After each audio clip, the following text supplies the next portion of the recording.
दोस्तों, आपका स्वागत है एक खूबसूरत से ऐसे के एक्सप्लेनेशन में। और इस वीडियो में जैसे कि आपको पता है कि हम फ्रांसिस बेकन के ऑफ एडवर्सिटी के बारे में चर्चा करने वाले हैं।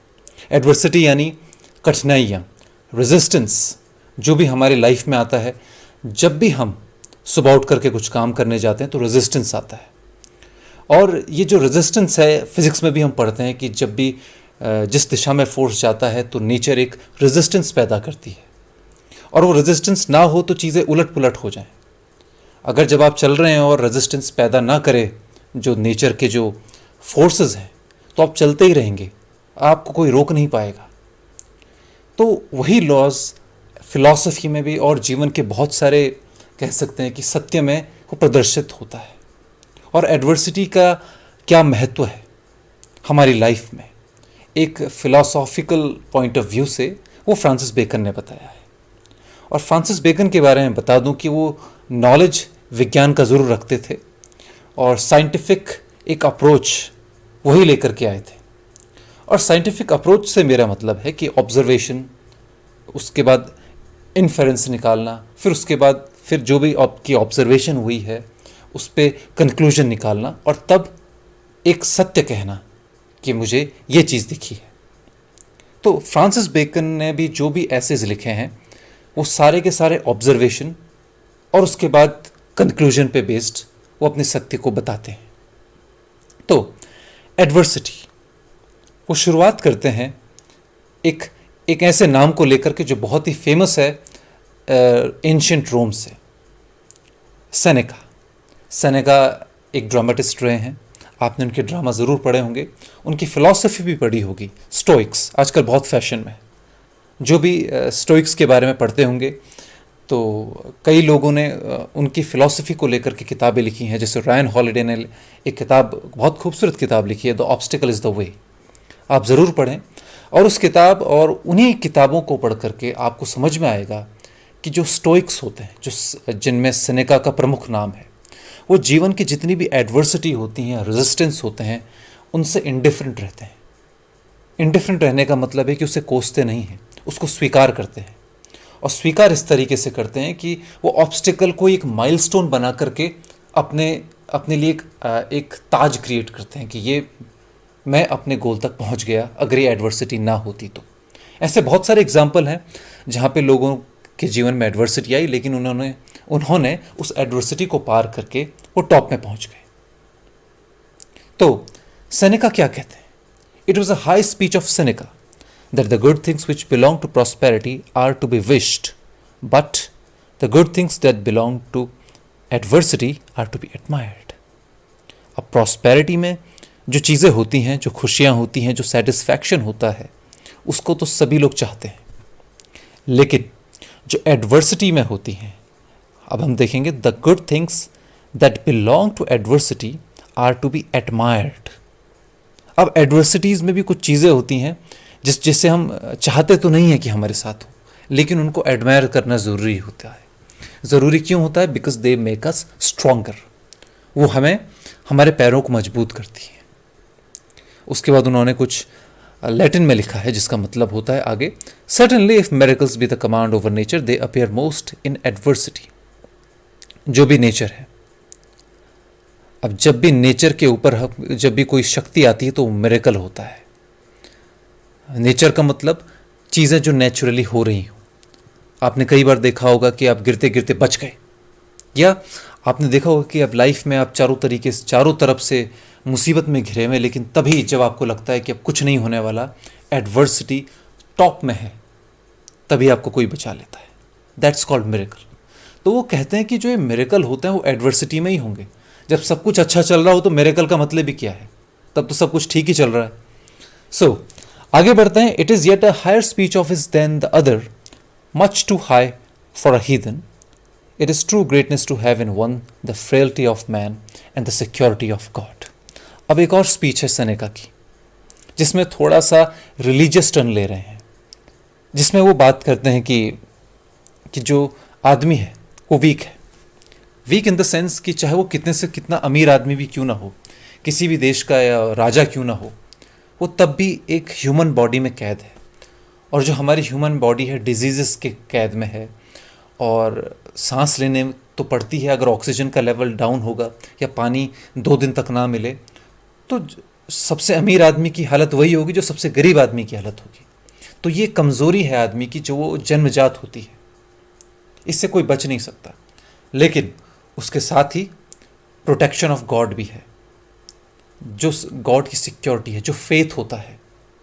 तो ये जो बात हो गई सिक्योरिटी ऑफ गॉड, ये रिलीजियस वाली बात है। तो ये बात एक हीदन के लिए नहीं है। हीदन का मतलब होता है जो क्राइस्ट पर भरोसा नहीं करता है। इसको आप समझ सकते हैं कि इसका मतलब आप समझें कि जो भगवान पे भरोसा नहीं करता है।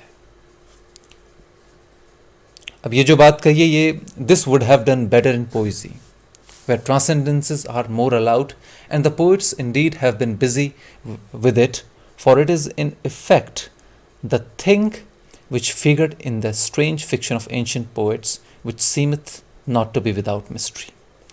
अब जितने भी हमारे धर्म ग्रंथ रहे हैं वो हमेशा से पोएटिक फॉर्म में रहे हैं।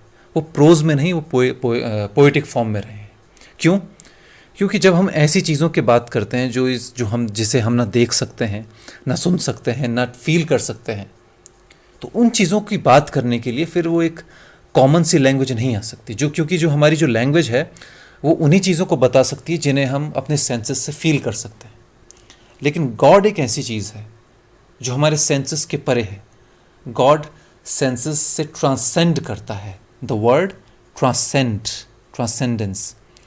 तो जितने भी ऐसे काव्य हैं जो ऐसी चीज़ों के बारे में बात करते हैं जिन्हें सेंसेस छू नहीं सकते, चाहे वो लव हो, इटर्नल लव हो, चाहे वो दया हो, चाहे वो ध्यान हो, चाहे वो समाधि हो, दे टॉक अबाउट ट्रांसेंडेंस। तो फ्रांसिस बेकन जो कि बहुत ही प्रैक्टिकल आदमी रहे हैं, वो यहाँ पर इन चीज़ों के भी बारे में बात कर रहे हैं। It's very interesting because he is known to be a practical person, and now he is talking about the transcendence. Very interesting thing. Now he is going to give reference to some Christians' ideals. For example, the story of Prometheus.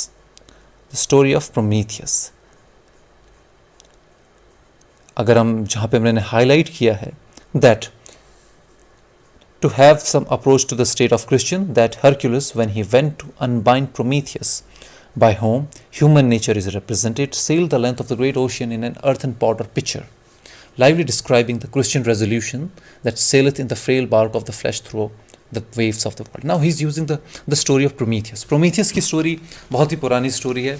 Prometheus की story यह है कि उसके पास उस ज़माने की बात है जब Prometheus के पास आग का आविष्कार उसके पास आ गया था। तो उसने सोचा कि ये जो आज का आग का आविष्कार है मैं इसको मानव जाति को दे दूँ। लेकिन गॉड ने उसको कहा बिल्कुल नहीं, आप बिल्कुल नहीं दोगे, क्योंकि ज़रूरी नहीं है कि अगर आप आज आग जैसी चीज़ जो आप मनुष्य को दोगे तो मनुष्य कुछ अच्छा काम करेगा। हो सकता है कि कुछ गड़बड़ कर दे, किसी का घर जला दे। तो कहता है कि बिल्कुल आप बिल्कुल नहीं जलाओगे।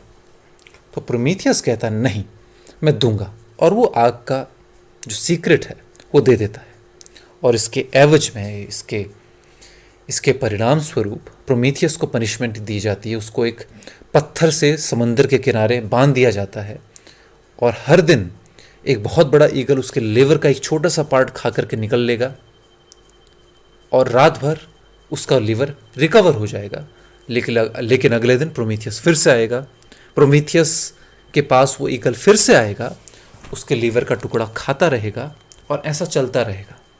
लेकिन हरक्यूलिस लास्ट में आकर के उसे बचा लेता है।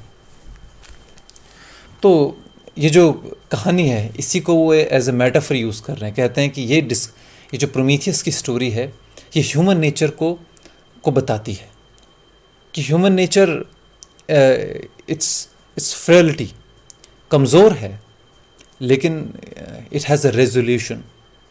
क्योंकि जो हरक्यूलिस ओशन की लेंथ पार करके पूरा 7 समंदर पार करके उसको बचाने आता है, तो ये क्रिश्चियन रेजोल्यूशन है। It describes a Christian resolution that saileth in the frail bark of the flesh through the waves of the world. The virtue of prosperity is temperance. The virtue of adversity is fortitude. 2 चीज़ें हैं, 2 conditions हैं।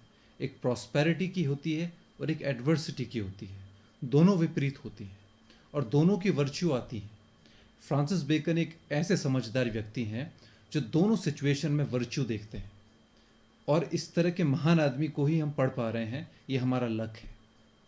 और ऐसे ही वो हमारे subject या syllabus में नहीं आ गए। तो देखिए कितनी बड़ी बात कहते हैं, the virtue of prosperity is temperance, the virtue of adversary is fortitude. Prosperity क्या होती है? प्रॉस्पेरिटी हम सब चाहते हैं, संपन्नता हम सब चाहते हैं, और जब संपन्नता आती है तो हर चीज़ में संपन्नता आती है। पैसों की संपन्नता आती है, पैसा होता है तो दोस्त बहुत अच्छे आते हैं, और जब दोस्त आते हैं तो रिश्ते बहुत अच्छे होते हैं, और जब रिश्ते अच्छे होते हैं तो हर चीज़ प्रॉस्परस होती है। तो तब हमारे पास एक पावर होती है कि हम जिस चीज़ में इंडल्ज होना चाहें इंडल्ज हो सकते हैं। हम कितनी भी तरीके की चीज़ों को चाहें तो आ सकते हैं। तब हमारे पास क्या वर्च्यू होती है? टेम्परेंस। टेम्परेंस का मतलब होता है संयम। आपके पास पूरे दुनिया के खेल खिलौने हैं, लेकिन आप फिर भी अपने आप को संयम करके वही काम करते हैं जो काम आपको करना चाहिए। कई लोग मदिरा पान में अपनी प्रॉस्पेरिटी को ख़त्म कर देते हैं। कई देखे होंगे आपने कि गरीब थे लेकिन उनकी लॉटरी लग गई, लेकिन लॉटरी लगने के 1 साल बाद वो फिर से वैसे ही उसी उसी उसी ज़ीरो पे आ जाते हैं जहाँ से वो जहाँ पर से उन्होंने शुरू किया था, जहाँ पर वो लॉटरी लगने से पहले थे।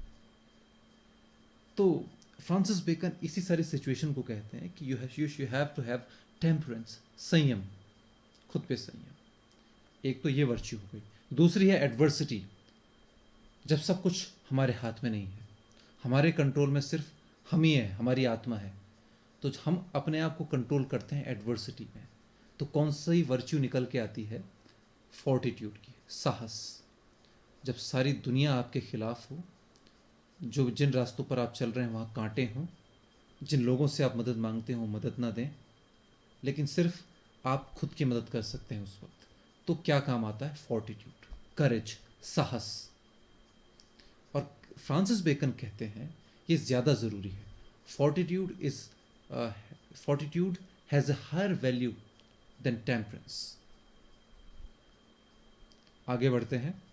Prosperity is the blessing of the Old Testament and adversity is the blessing of the new. Bible के बारे में हम सब जानते हैं, उसके 2 पार्ट हैं, old Testament and new testament. Old testament बताता है कि जो पहले क्या हुआ था, धरती का क्रिएशन कैसे हुआ था, दुनिया कैसे बनी थी, द 10 कमांडमेंट्स। और जो न्यू टेस्टामेंट है वो बताता है कि क्राइस्ट की टीचिंग्स, जीसस क्राइस्ट के जन्म के बारे में, उनके जो सरमन्स हैं उनके बारे में।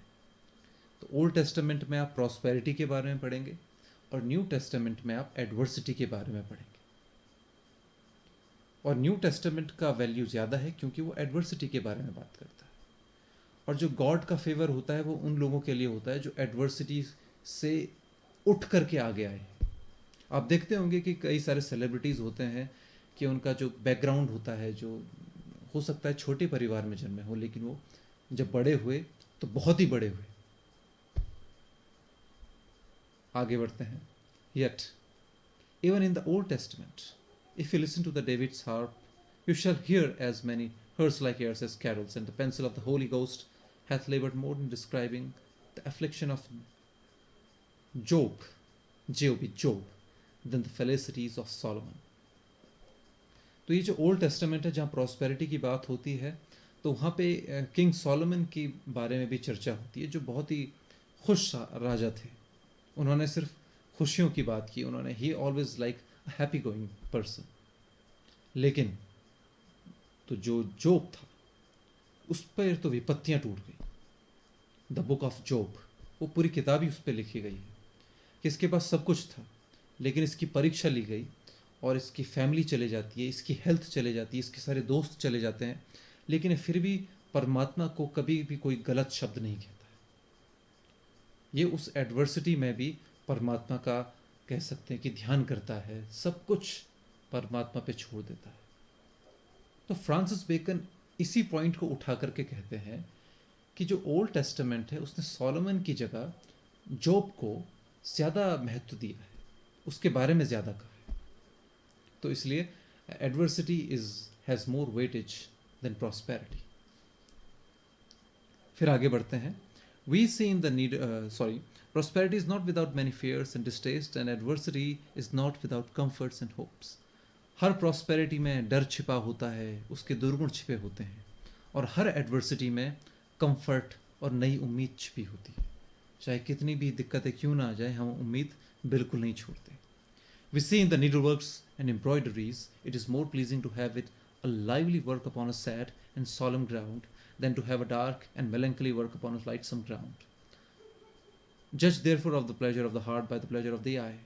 तो आप देख रहे होंगे कि जब भी बैकग्राउंड डार्क होता है, सैड होता है, तो उस पर जो लाइट आती है तो ज़्यादा निखर करके आती है। आपने देखा होगा जो कपड़ों पर जो नक्काशी होती है, नीडल वर्क होता है, जो हमारे घर में हमारे मम्मी डैडीज़ या मम्मी या चाची जब जो भी बनाते हैं, वो बहुत अच्छा फूल बनाते हैं। तो ब्लैक कपड़ा होता है या डार्क कपड़ा होता है, और उस पर सफ़ेद धागे से या हल्के कलर के धागे से जो फूल बनते हैं कितने निखर करके आते हैं। लेकिन वाइट कपड़े पे डार्क कलर के धागे से कोई अच्छी आकृति उतनी नहीं बनेगी जितनी डार्क बैकग्राउंड पे बनेगी।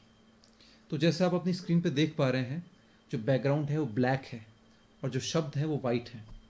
और अगर मैं इसको चेंज कर दूं, थोड़ा सा डे लाइट में कर दूं, तो आप देख सकते हैं कि आपको किस में ज़्यादा सहूलियत दिख रही है, इस वाइट वाले में या इसमें। पढ़ने में ज़्यादा अच्छा कौन सा लग रहा है? तो आप देख सकते हैं कि आपकी आइज़ को जिसमें ज़्यादा मज़ा आया, उसी में आपके हार्ट को भी मज़ा आएगा। तो वही बात है कि जो बैकग्राउंड हो वो एडवर्सिटी वाला हो, तो उसमें जो खुशियों की जो कह सकते हैं कलाकारी होती है, वो ज़्यादा अच्छी नज़र आती है। Certainly virtues like a precious odors, most fragrant when they are incensed or crushed. For prosperity doth best discover vice, but adversity doth best discover virtue. बस वही है कि वर्च्यू एक ऐसी चीज़ है, वो ऐसी फ्रेग्रेंस है, उसको जितना कुचलो या जितना जलाओ वो उतना पूरे कमरे में महकती है। और जब भी प्रॉस्पेरिटी आती है, जब भी संपन्नता आती है, तो हमारे भीतर का कह सकते हैं कि सोया हुआ शैतान भी जाग उठता है। आप कई लोगों को देखते होंगे कि वो बड़े सही रहते हैं और उन लोगों को बड़ा कोसते हैं जिनके पास पैसा होता है, जो गलत काम करते हैं। लेकिन उनको भी खूब सारा पैसा दे दो तो वो पता नहीं किस किस तरह के काम कर बैठेंगे, वो उनको भी नहीं पता। तो प्रॉस्पेरिटी हमारे भीतर की सच्चाई को बाहर लाती है, और adversity doth best discover virtue. तो हमारे भीतर की अच्छाई जो वर्च्यू बाहर आती है वो एडवर्सिटी में आती है। तो आपको कैसा लगा एक्सप्लेनेशन? और जैसा भी आपको लगा हो तो आपके अपने कमेंट सेक्शन में मुझे ज़रूर बताइएगा। Thank you so much for listening and please like and subscribe. Thank you. Have a great day.